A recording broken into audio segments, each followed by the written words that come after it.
Архиепископот Стефан ставил потпис веројатно на најскандалозната одлука донесена од Синодот на МПЦ во нејзината историја, со која бара препогребување, превенчавање и прекрастување на сите македонци од Австралија кои не се дел од црквите под јурисдикција на владиката Петар. Скандалозното писмо било испратено пред 2 дена како синодски став како да се надмине проблемот во Австралија.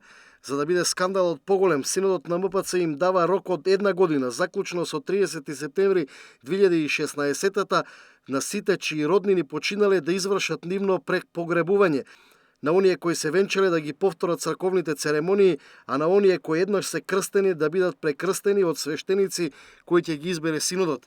За иронијата на оваа одлука пак да биде уште поголема, Синодот на МПЦ им дава можност овие црковни ритуали бесплатно да ги извршат во предвидениот рок, а во спротивно ќе им ги тарифира по ценовниците на црквата.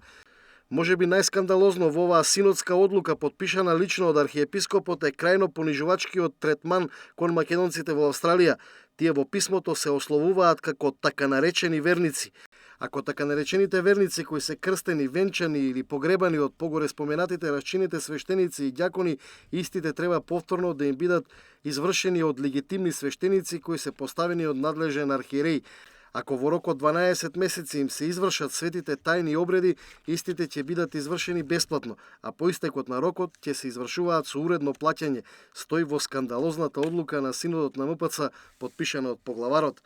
Писмото има голема доза на уцена и закана, бидејќи МПЦ оди дотаму што најавува исклучување од црквата на оние кои нема да ја послушаат и забрана за причест.